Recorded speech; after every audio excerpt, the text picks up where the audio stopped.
Olá, pessoal, tudo bem? Eu sou o professor Tiago e nessa aula eu quero falar com vocês a respeito das equações diofantinas, né?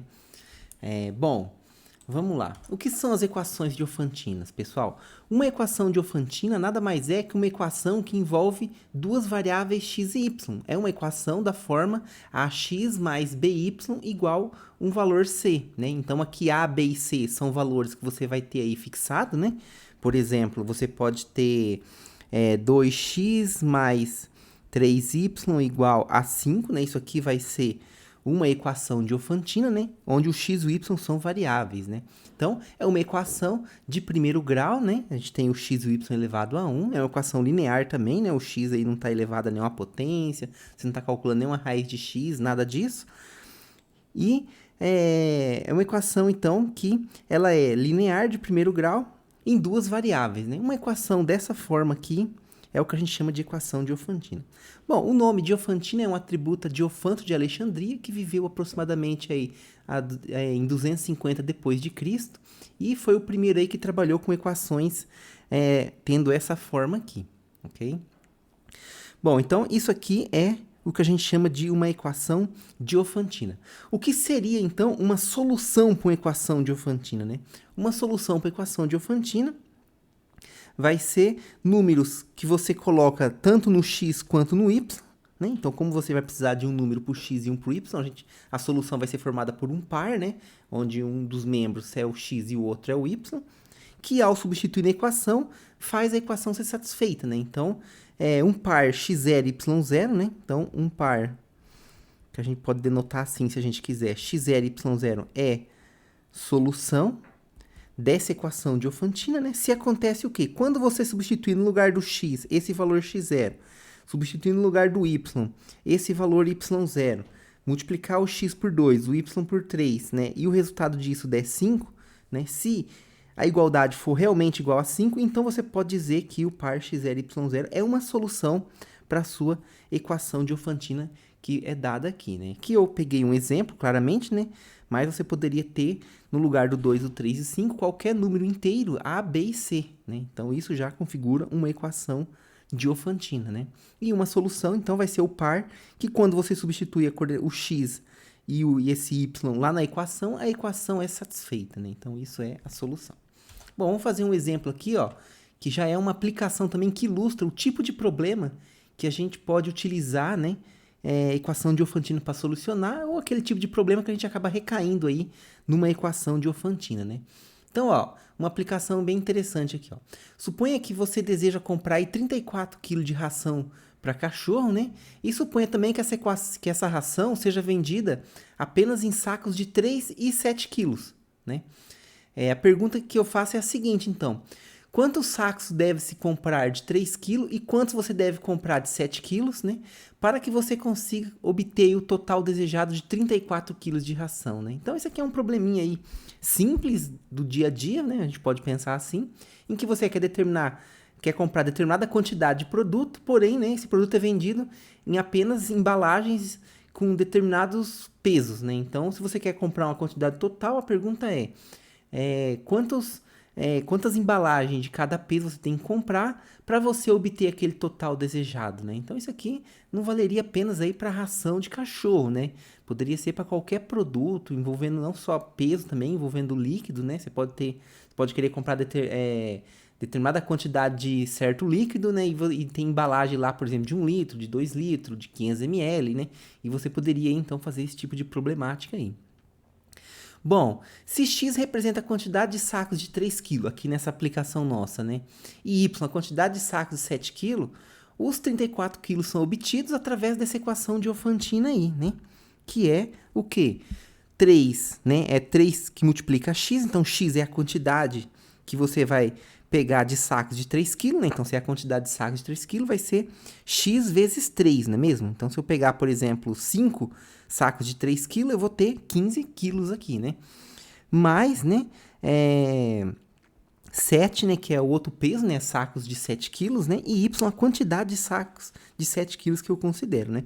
E 34 é a quantidade total que a gente deseja, né? Então, essa equação aqui, ela modelaria esse problema, ela modela, né, esse problema que eu estou apresentando para vocês aqui, né? E claro, né, se você quer comprar exatamente 34 quilos e só tem embalagens com 3 e 7 quilos, né? A pergunta é, quantas de 3 e quantas de 7 você tem que comprar? Esse problema aqui, na verdade, ele é até simples, né? Você consegue visualizar algumas soluções, né? Por exemplo, se eu pegar x0 igual a 2 e y0 igual a 4, né? O que vai acontecer? Eu vou ter aqui, ó, 3 vezes 2 mais 7 vezes 4. Isso aqui, 3 vezes 2 dá 6. 7 vezes 4 dá 28. 28 mais 6 dá exatamente 34. Então, veja que a equação foi satisfeita, né? Você multiplicou aqui o seu x0, né? Que no caso aqui foi 2. Você multiplicou o y0, que foi 4. E no final das contas, a resposta deu exatamente 34, né? Então, essa aqui é uma opção, é um meio aí de você comprar essa quantidade. É o único? Em geral, não. Em geral, quando a equação Diofantina tem solução, ela vai ter mais de uma solução. A gente vai ver, inclusive, depois, mais para frente, que se uma equação Diofantina ela tem solução nos inteiros, então ela vai acabar tendo aí infinitas soluções, ok? Mas uma outra solução que você poderia ter nesse problema aqui seria que? Seria você pegar aí, por exemplo, 9 sacos de 3 quilos, né? E um saco de 7 quilos. Então, você poderia ter aqui, então, 3 vezes 9, né? Mais 7 vezes 1. Por quê? 3 vezes 9 vai dar 27, 7 vezes 1 dá 7, né? E 27 mais 7, a gente sabe que dá também o valor 34, né? Então, aqui, você pode pegar, então, uma outra solução x1, né? Que vai ser, então, aqui, x1 igual a 9, então vai ser 9 sacos de 3 quilos, né? E y1, né, igual a 1, que vai ser um saco de 7. Então, essa aqui também é uma forma aí de você conseguir comprar os 34 quilos de ração que você deseja, né? Então, seria aí mais uma solução para essa equação Diofantina. Então, em resumo, é isso, pessoal. A equação Diofantina é uma equação que envolve uma variável x, uma variável y, né? Números inteiros a, b e c, né? E a solução vão ser aqueles pares, né? Aqueles valores para x e para y, que vai satisfazer e vai cumprir a sua equação aí, né? Vai fazer com que a igualdade ocorra, ok? E esse exemplo aqui, essa aplicação, seria um dos exemplos aí que você poderia utilizar equação Diofantina, beleza? Bom, nesse caso aqui eu apresentei uma solução, mas a pergunta que fica é, será que sempre vai existir essa solução? Então, essa é a primeira pergunta. Nesse exemplo, escolhendo aqui o A igual a 3, o B igual a 7, né, e o C igual a 34, a gente sabe que tem solução. Inclusive, eu apresentei aqui 2 delas para vocês. A primeira pergunta que faz é a seguinte. Será que toda equação Diofantina sempre vai ter solução? Sempre vai ter solução? Bom, tendo solução, quais vão ser essas soluções? E será que tem mais de uma solução? Será que ela tem infinitas soluções? Então, né, a partir de agora eu vou tentar responder todas essas perguntas aí, né? E, claro, né, tendo soluções, como a gente calcula essas soluções? Então, vamos tentar responder essas perguntas, né? Nessa aula aqui eu quero responder a pergunta da questão quando que tem solução, quando que não tem solução. Então, a gente vai ver um teorema aqui de existência para soluções de equação Diofantina, ok? A gente vai ver algumas soluções particulares e na próxima aula aí eu quero ver se eu apresento uma fórmula geral para soluções da equação Diofantina quando a mesma tem solução. Por quê? Não é sempre que ela tem solução. Bom, quando a gente fala em solução para a equação, pessoal, a gente precisa fazer uma observação. Por quê? Veja, ó, que nesse exemplo que eu trabalhei com vocês aqui, né? As soluções que eu obtive foi quem? x0 igual a 2, y0 igual a 4, x1 igual a 9, y1 igual a 1, ok? Esses números são todos números inteiros, né? O 1, o 2, o 4 e o 9 aí são números inteiros. Então, essas duas soluções que eu apresentei para vocês, elas estão aonde? Elas estão nos números inteiros. E para esse tipo de problema que a gente trabalha, faz total sentido a gente estar nos números inteiros. Por quê? Porque não tem como você comprar, por exemplo, meia embalagem de um produto. Você vai lá no mercado, lá na sua loja lá de veterinário, você vai comprar um saco de ração. Não tem como você, eu quero comprar só metade. Não, você vai ter que comprar um saco inteiro. Você pode comprar 2, 3, quanto você quiser, mas você não pode comprar aquilo pela metade, ou mandar o cara dividir em 10 e você pegar 7 partes, por exemplo, né? Então, veja que para esse tipo de problema faz sentido a gente trabalhar com soluções aonde?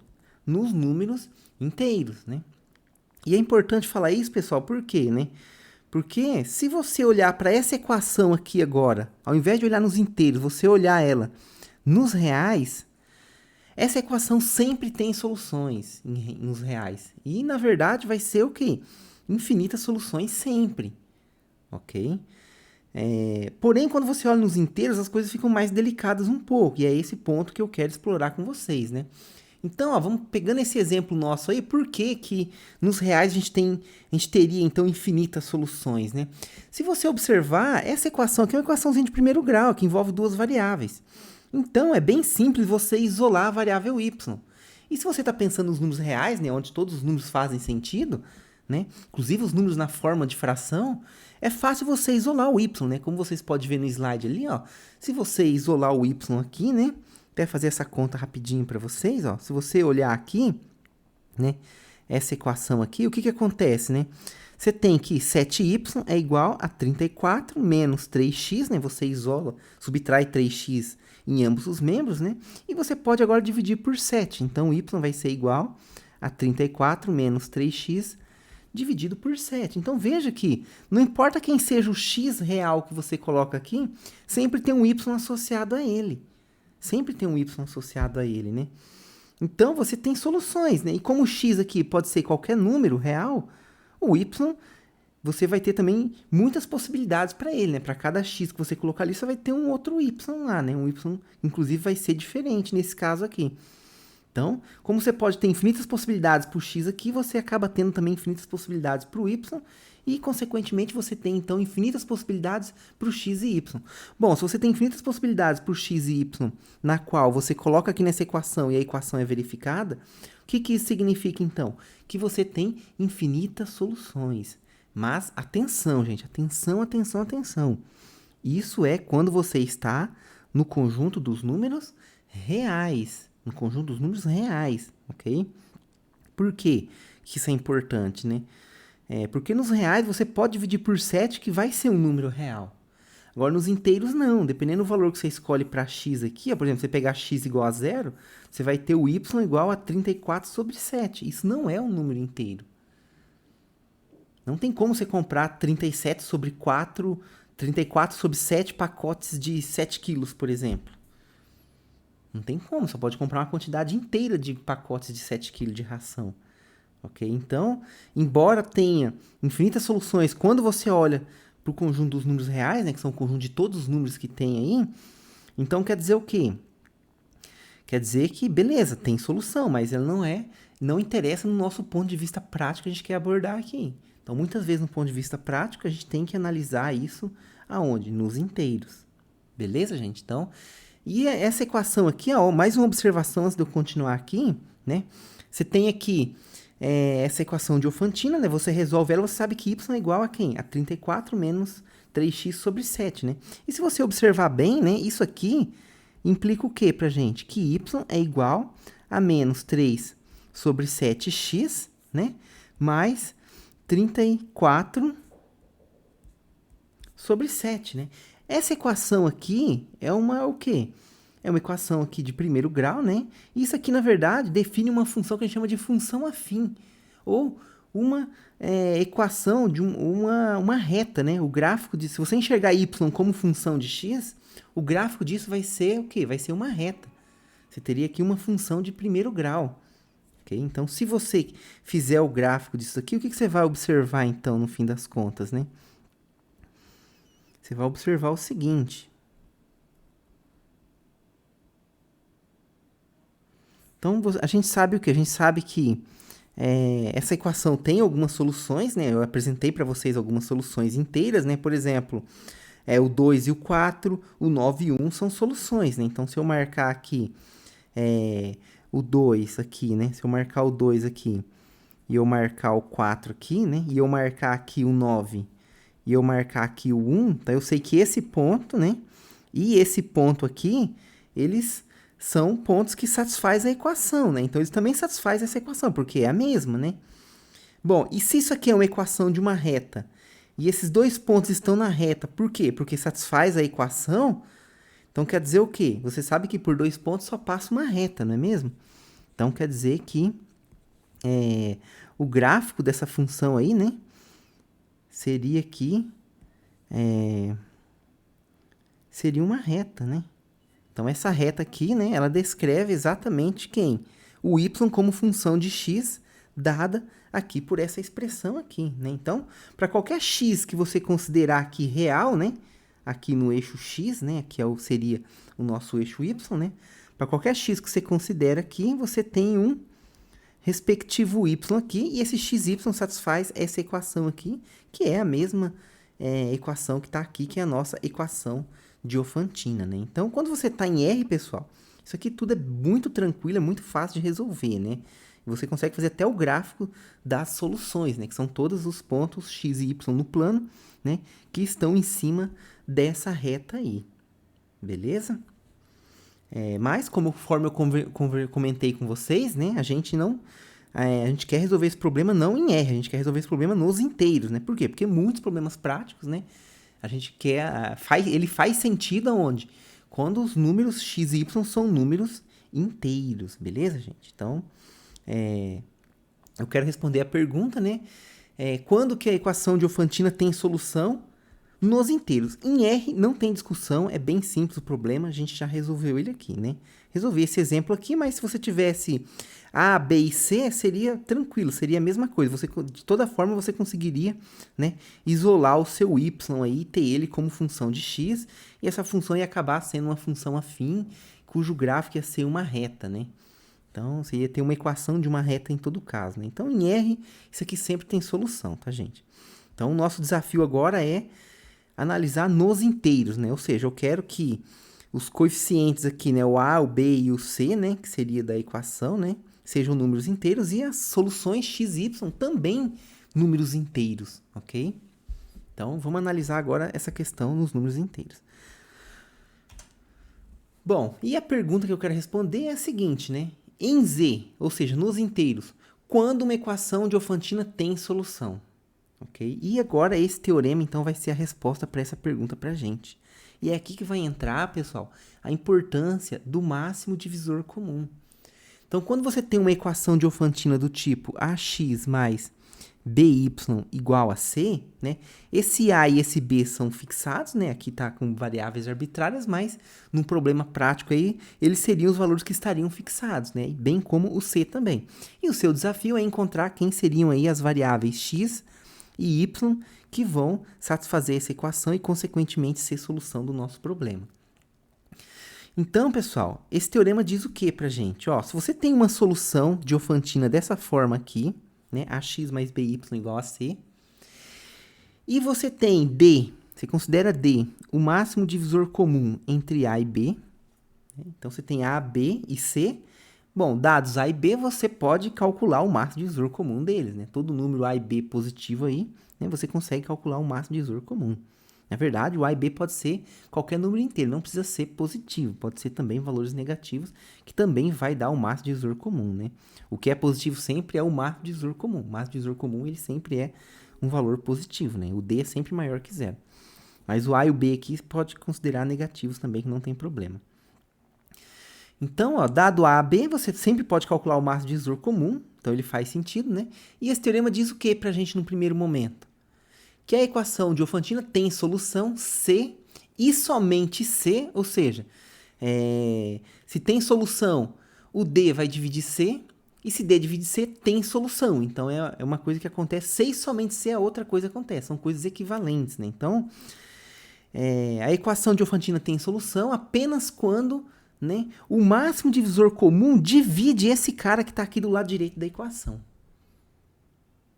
Lembrando que D divide C, né? Isso é o quê? Isso é existir um Q, né? Só relembrando para quem não lembra a definição de D divide C, né? D divide C, né, é o quê? É quando existe um Q, de tal forma que você consegue escrever o C como sendo D vezes Q, ok? Então, para quem não lembra, aí essa é a definição aí da divisão, ok? Bom, então, em resumo, é isso que diz esse teorema aqui, né? Que a equação Diofantina tem solução em Z, C, porque em R a gente sabe que sempre tem solução, né? Mas em Z ela tem solução, C e somente C, né? O máximo divisor comum entre esse cara e esse cara que aparece do lado esquerdo divide o cara que aparece aqui do lado direito, que é o C. Ok? E a gente vai ver também ao final ali o quê? Que em caso afirmativo, ou seja, caso D divide C e essa equação tenha solução nos inteiros, uma solução particular vai ser quem? Esse R vezes C sobre D e o S vezes C sobre D.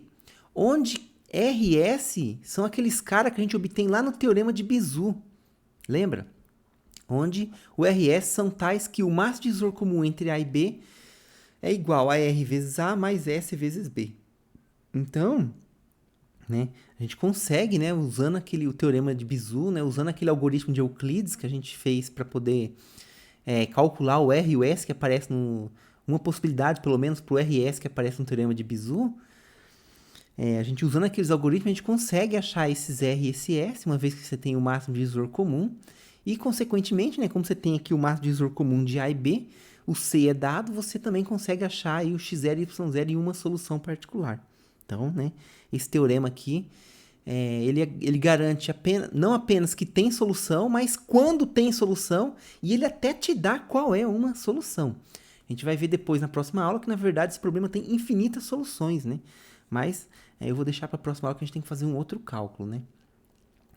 Bom, pessoal, como que a gente demonstra esse teorema aqui, né? Como que a gente enxerga, né, que uma equação tem solução se e somente se D divide C, ok? Então, pessoal, só para antes de eu começar a demonstrar ele aqui, só para fazer uma observação, se você tiver, por exemplo, aqui, né, uma equação do tipo 2x mais 8y igual a 3, eu já sei que essa equação, por esse teorema, não tem solução em Z. Né? Essa equação não tem solução em Z. Professor, por que não vai ter solução em Z? Porque o que acontece, pessoal? Se eu calcular aqui o máximo divisor comum entre 2 e 8, né? Veja que 2 divide 8. Então, quando um número divide o outro, né, o máximo divisor comum é o número que divide. Então, esse máximo divisor comum aqui é 2. Né? E 2, eu sei o quê? Que 2 não divide 3.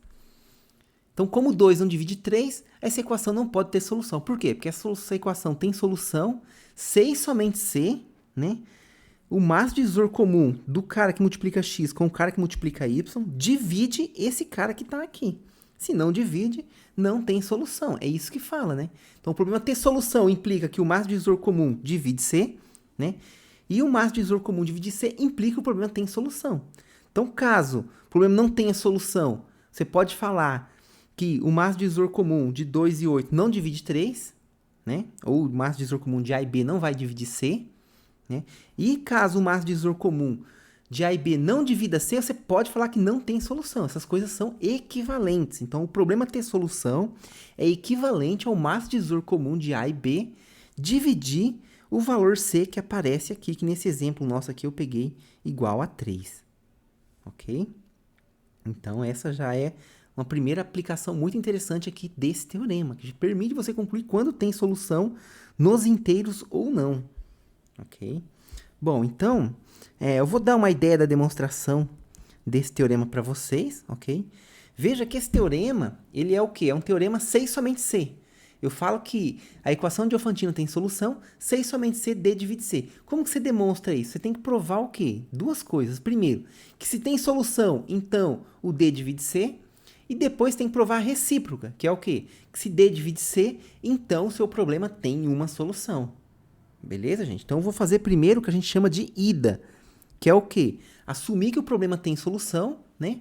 Usar esse fato e concluir que o máximo divisor comum entre A e B vai dividir o valor C. Ok? Então, ó, na IDA que a gente fala, né?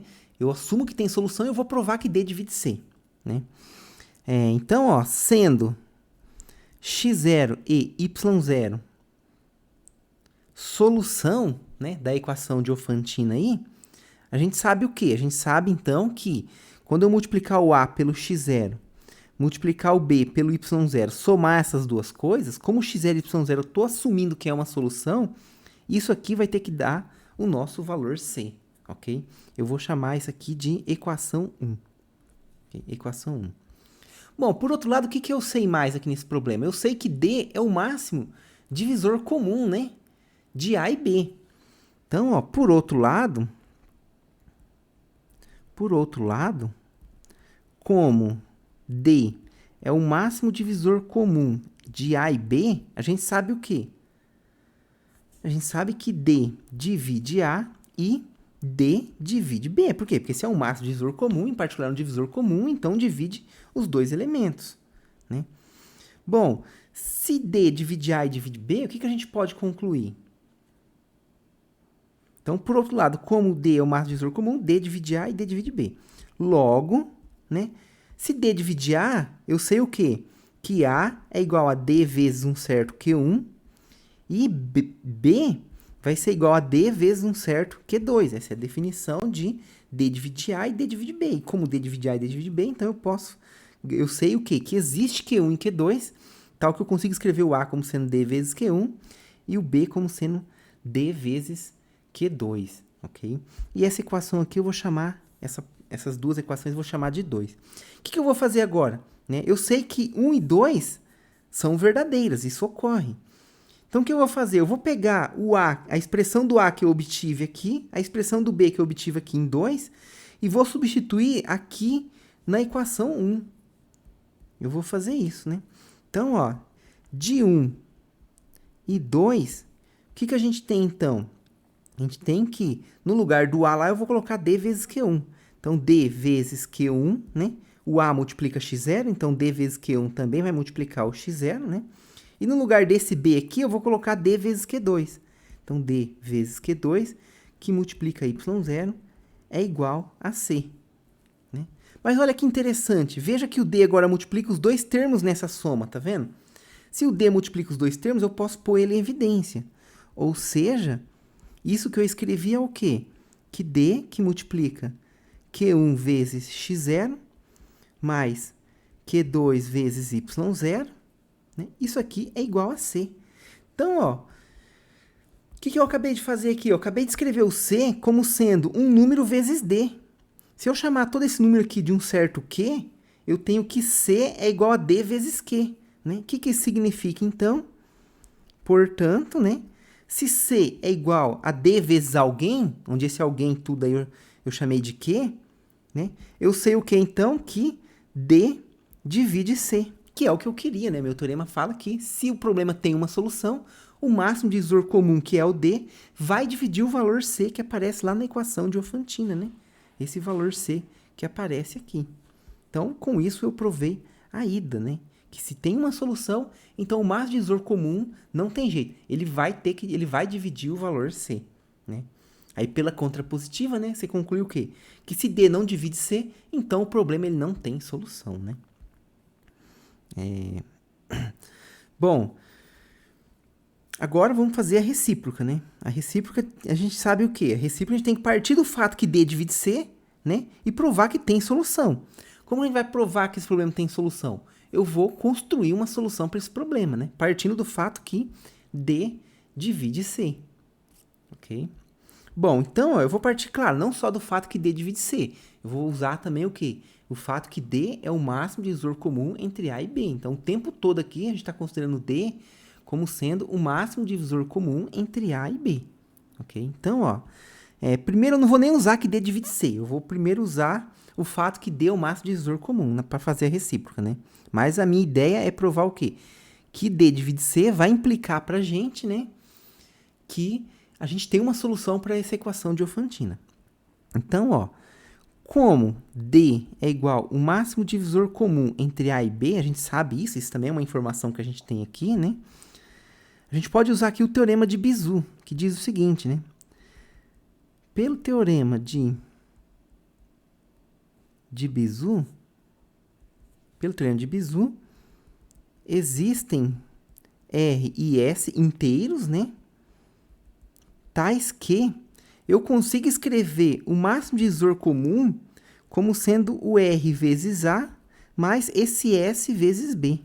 Então, só o fato de D ser o máximo divisor comum, pelo teorema de Bezout, a gente sabe que existe R e S tais que essa igualdade aqui vai acontecer. Okay? E a gente viu no algoritmo de Euclides que a gente consegue calcular, né, uma possibilidade pelo menos para o R e para o S. Né? Então, a gente consegue, sabendo o A e o B, você consegue calcular o máximo divisor comum. Sabendo o máximo divisor comum, você também consegue calcular esse R e S que está aparecendo aqui. Okay? Daqui a pouco eu vou fazer um exemplo com vocês para ilustrar esse fato aí. Então, a gente tem essa informação aqui. Ok? Por outro lado, né? Por outro lado, como eu estou fazendo a volta agora, eu estou assumindo que D divide C, né?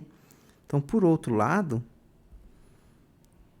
como D divide C, né?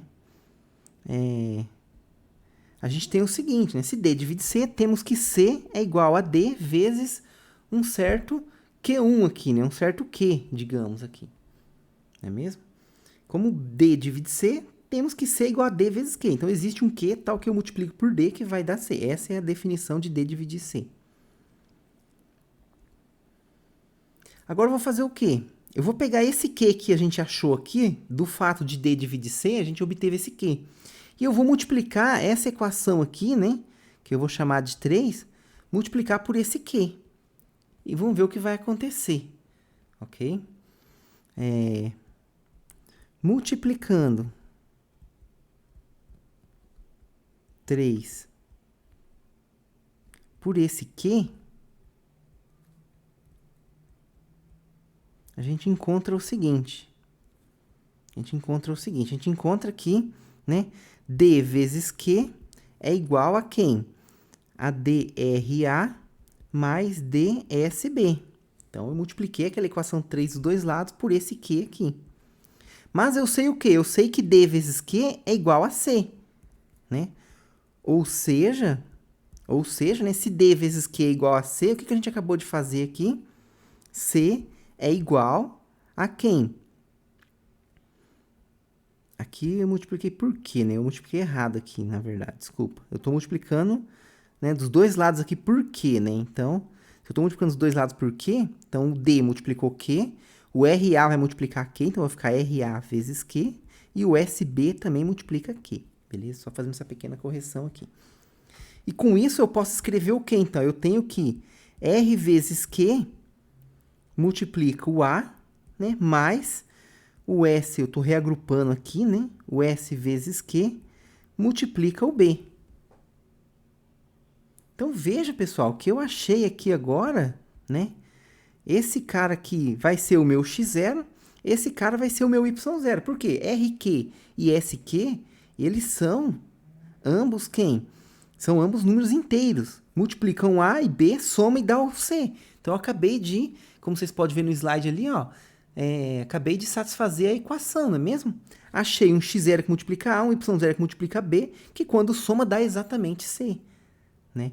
Então, eu fiz duas coisas aqui. Eu não apenas mostrei que, assumindo que D divide C, eu não apenas mostrei que tem uma solução, que tem solução, como eu exibi essa solução, né? E lembra que Q é quem? Se eu pegar essa expressão aqui e isolar o Q, o que eu obtenho para o Q? Eu obtenho que eu divido D para os dois lados aqui, eu passo D dividindo, como vocês preferirem. Eu tenho que Q é C sobre D, né? Então, como? Né? Só pegar aqui a cor certa. Como C é igual a D vezes Q, a gente tem o que então? Que Q é igual a C sobre D. E a gente vai concluir então que x0 é igual a quem? É R vezes o Q, que é C sobre D. E o y0 vai ser S que multiplica o Q, que também é C sobre D, né? Onde RS, de onde veio esse RS, professor? Ele veio lá do Teorema de Bezout, da existência daquele R desse S. Professor, a gente consegue achar esse R e esse S? Sim, a gente consegue. É só utilizar o algoritmo de Euclides, para a gente conseguir calcular o RS, um RS, por exemplo, que cumpre ali o Teorema de Bezout, né? Que um RS ali que o Teorema de Bezout garante a existência, né? Bom, então tá aqui a solução conforme eu coloquei ali no além disso, né? Além disso, em caso afirmativo, quando assim em caso afirmativo, professor?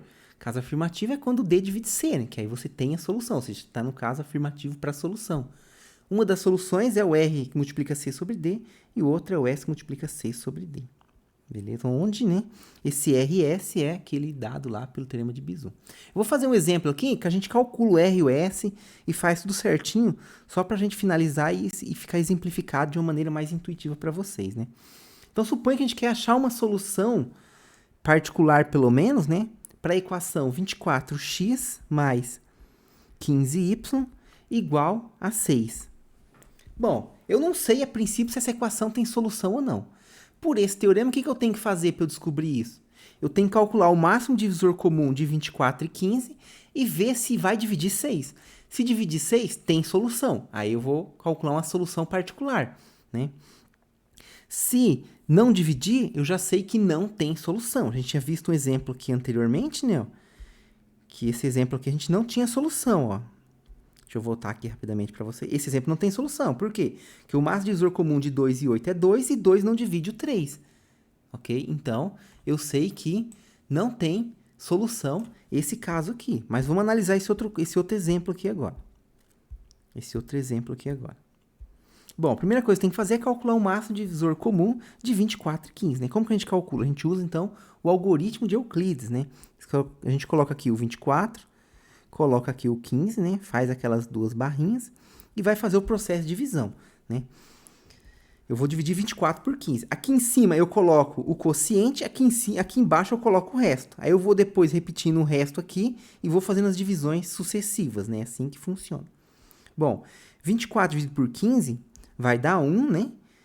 1 vezes 15 dá 15. 15 para 24 dá resto 9. Então, por quê? Porque 15 mais 9 é 24. O que eu faço agora? Pego esse 9, coloco aqui e vou dividir 15, né, que era o quociente, por esse resto 9 agora.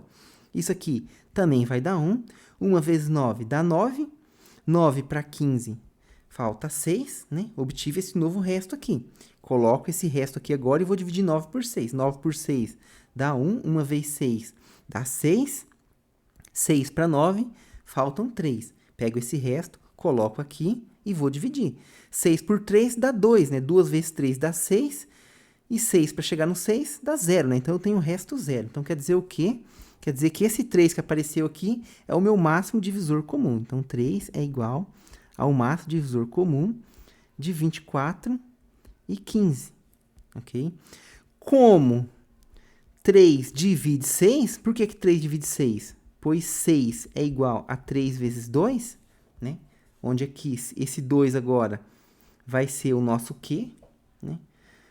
Onde 3 divide 2.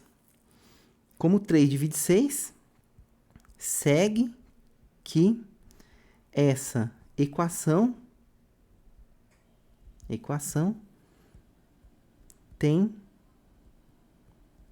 tem solução. Então, eu sei que essa equação aqui tem solução. Ok, professor, você falou que tem solução. Como que eu acho agora uma solução, pelo menos a solução lá do x0 e y0 para esse caso aqui, né? Lembra o quê? A gente sabe o quê? Pelo teorema de Bezout, né? Se 3 é o máximo divisor comum, né? Existe RS, né? Então, existe R e S tais que, né? O 3 é igual a R vezes R que multiplica quem? O 24 mais S que multiplica 15. A pergunta é, professor, quem é o R e quem é o S? Para eu encontrar quem é o R e quem é o S, eu tenho que utilizar o quê? O algoritmo de Euclides de novo, né? Eu utilizei o algoritmo de Euclides aqui para calcular o máximo divisor comum. Mas a gente viu na aula anterior que a gente consegue também utilizar o mesmo algoritmo de Euclides para eu achar para eu achar pelo menos uma possibilidade para R e S, né? De tal forma que eu consiga escrever o último resto que apareceu como a combinação linear do 24 e o 15, né? Eu vou achar, então, quem são esses RS, né? Que vão fazer essa combinação linear dar exatamente o 3, né? A gente consegue achar uma possibilidade para o R e o S. E depois eu vou utilizar esse RS, né? Para eu poder obter a solução do teorema ali. Pelo menos uma solução particular.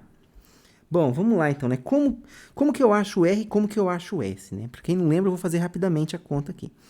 A ideia primeiro, pessoal, é você fazer o seguinte, né? Você escrever essas divisões que você fez aqui, né? Por exemplo, como assim escrever? O 24, né? Eu dividi por 15, né? Foi o quê? Foi 1 vezes 15, né? Mais o resto 9, não é mesmo? Depois, o 15 eu dividi por quem? Por 9. E deu 1 vezes 9, mais o resto 6, né? Já o 9 eu dividi por 6, né? Deu 1 vezes 6, com o resto 3, ok? E depois, né? Aí sim, o 6 eu dividi por 3 e deu o resto 0. Quando o resto dá 0, você não precisa considerar mais. Mas fato é que a gente vai utilizar agora isso daqui.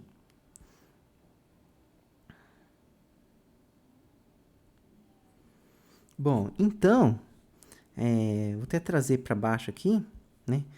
O que a gente vai fazer? Uma vez que você tem isso daqui, que você tirou lá do algoritmo de Euclides, você vai fazer o quê? Você vai isolar os restos. Quem foram os restos aqui, ó? O 9, o 6 e o 3. Então, eu vou isolar os restos. Professor, como assim isolar os restos? Eu vou passar para o outro lado, né? Esse 1 vezes 15, esse 1 vezes 9, esse 1 vezes 6. Lembra também, pessoal, que você não desenvolve essas multiplicações que aparecem aqui. Você sempre mantém elas, tá? Por quê? Porque isso faz parte do procedimento aqui para a gente conseguir escrever o 3, né? Como sendo alguém vezes 24 mais alguém vezes 15, né? Bom, então eu vou isolar o 9, o que eu vou ter? Que o 9 é igual a 24 menos 1 vezes 15. Eu vou ter que o 6, que é o outro resto, vai ser 15, né? 15 menos 1 vezes 9, né? E eu vou ter que 3, que é o outro resto, né? Vai ser 9 menos 1 vezes 6. Uma vez que eu isolei os restos, eu vou pegar o meu resto aqui, que foi o máximo divisor comum, e vou escrever ele aqui de novo. 9 menos 1 vezes 6. O que eu vou fazer agora? Quem que é o próximo cara que vem depois do 3 do resto aqui? É o 6, não é? Então, esse 6 que aparece aqui, eu vou trocar por essa expressão toda que aparece ali. Então, isso aqui vai ficar igual a 9 menos 1 que multiplica 6. Mas quem que é 6? 15 menos 1 vezes 9. Ah, professor, eu não poderia trocar esse 9 por aquele 9 de cima? Ainda não. Por quê? Porque quando você trocar aqui no 6, você vai aparecer um 9 aqui, tá vendo? Ó? E aí, se você substituir, você vai ficar com uma expressão muito grande. Então, deixa para substituir o 9 no próximo passo. Aqui, substitui apenas esse primeiro. Isso aqui vai ficar o quê, então? 9 menos 1 vezes 15 menos 1 vezes 9. Então, o que acontece? Ó, você tem menos 1 vezes menos 1 vezes 9. Menos com menos dá mais, né? 1 vezes 9 dá 9, então você vai ter esse 9 aqui e esse 9 aqui. Então, vai ficar 2 vezes 9. 2 vezes 9, não coloca o 18, deixa sempre as multiplicações, né? E menos 1 vezes 15, que é o que apareceu aqui. Menos 1 vezes 15. Okay? Então, 2 multiplica 9, menos 1 vezes 15. Agora sim, né? Eu tenho só um 9 aqui, eu vou trocar pelo 9 que vem anteriormente lá. Então, 3 vai ser igual a quem? Vai ser igual a 2 que multiplica todo aquele 9 lá, que é 24. Opa, tá difícil aqui hoje. Menos 1 vezes 15. 24 menos 1 vezes 15, né? Que eu substituo tudo aquilo lá. Menos 1 vezes 15, que apareceu aqui. Beleza, gente? Então, no fim das contas, o que vai acontecer? Que vai ficar 2 vezes 24. 2 vezes menos 1 vai ficar menos 2 vezes 15, menos 1 vezes 15. Que isso aqui vai ficar quem, então? Vai ficar 2 vezes 24, menos 3 vezes 15. Que se você quiser, né, você pode escrever isso aqui, né? Ou seja, né, você pode escrever o 3 como sendo quem, então? 2 vezes 24 mais, né, esse menos 3 vezes 15. Por quê? Porque mais com menos dá menos. Então, eu posso escrever assim. Ou seja, pessoal, eu consegui escrever o 3 como alguém vezes 24 mais alguém vezes 15, que é o que eu queria, não era? Aqui, ó, escrever o 3 como alguém vezes 24 mais alguém vezes 15. Então, o R é o cara que multiplica 24, o S é o cara que multiplica 25, né? Assim, você tem que o R é igual a 2 e o S é igual a menos 3. Então, eu achei quem que é o R e quem que é o S, que cumpre aquilo lá agora. Agora, para você achar a solução, você pode fazer o quê? Veja aqui, se você olhar ali, ó, quem que é a sua solução x0? x0 é igual, né, a R que multiplica C sobre D. O meu R vale 2, né? O meu C, que é o termo que aparece na equação, né, de Diofantina aqui, né? O meu C aqui foi quem? Foi 6, né? O meu C é igual a 6. Meu C é igual a 6. Então, vamos substituir aqui o 6. Dividido pelo máximo de divisor comum, que foi quem? Que foi 3. Então, quer dizer o quê, né? Que o x0 vai valer quanto? 6 dividido por 3 dá 2, o x0 vale 4. Né? Já o y0 vai ser quem? Vai ser o S que multiplica C sobre D. E o S vale menos 3, que multiplica 6 sobre 3, né? Que isso daqui vai dar quanto? 3 dividido por 3 dá 1, né? Vai ficar aqui menos 6. Então, quer dizer o quê? Que x0 e y0 igual a 4 e menos 6, respectivamente, é uma solução para a nossa equação Diofantina, né? Que onde a nossa equação Diofantina é 24 vezes x, né, mais 15 vezes y, igual a 6. Igual a 6. Ok, gente? Então, será que é a mesma solução? Você pode tirar a prova real se você quiser aqui no final, né? Observa o seguinte aqui, né? Que se você multiplicar o 24 por 4, então você quer dizer o quê? Que 24 vezes 4, né? Que é o meu x, mais 15 vezes 6, isso aqui vai dar quanto? Vamos ver se vai dar 6 mesmo? Vamos fazer a conta. 4 vezes 24 dá quanto, né? 4 vezes 20 dá 80, 4 vezes 4 dá 16, 80 mais 16 dá 96, né? Ah, aqui agora, claro, né? A minha solução não é 6, é menos 6, né? Então, é 15 que multiplica menos 6, né? Então, 96. 6 vezes 15, né? 6 vezes 10 é 60. 6 vezes 5, 30. 30 com 60 dá 90. Então, aqui vai dar, mais com menos dá menos, então fica menos 90. E 96 menos 90 dá exatamente 6, que é o que prevê aqui. Então, de fato, né? A gente tem que o 4 e o menos 6 são aí uma solução, né? Para essa equação Diofantina. Professor, tem mais soluções? A resposta é sim. Quando a gente tem uma equação Diofantina com máximo de divisor comum divide o C, a gente, na verdade, tem infinitas soluções. Então, na próxima aula aí eu vou discutir, então, vocês como obter uma expressão, né, para todas as soluções que tem. Né? E isso é importante, por quê? Porque esse método aqui de achar solução particular ele não é muito bom. Por que ele não é muito bom? Porque ele tende, em geral, né, como você isola aquele resto e passa um valor sempre subtraindo para o outro lado, ele tende sempre a dar uma solução positiva e uma solução negativa. Se a gente pegar aquele exemplo, por exemplo, da ração, a solução dele é positiva, né? Por quê? Porque você está só comprando, né? Claro, se você tiver um problema ali que você está comprando um produto e você está dando com certas notas, por exemplo, de 2 e 5, e você está dando troco, beleza. Você dá o troco é como se você estivesse somando um valor negativo, né? Então aí, beleza, aí uma solução com um valor positivo ou negativo faz sentido. Mais problemas em que você está comprando um produto com determinados pesos, né, diferentes, ou quantidade de líquido, quantidade de produto em pesos, aí você só está comprando. Então, a solução sua vai ter que ser positiva. Não tem como você ir lá na loja, levar um produto pro cara e pegar outro produto que está lá, entendeu? Para meio que você dar o produto para ele fazer o papel de ser o termo negativo, vamos dizer assim, né? Você só vai comprar, só vai pegar e levar embora. Então, quer dizer que os valores que você vai pegar ali vão ser valores positivos, né? Então, a gente precisa saber a fórmula geral das soluções, né? Para caso a gente queira analisar soluções positivas, né? Então, isso aqui é legal? É legal. Por quê? Porque ele dá uma solução particular, ok? Porém, não é suficiente. Mas a gente vai ver também depois que isso aqui é extremamente importante. Por quê? Porque a gente usa essa solução particular aqui para a gente obter a solução geral.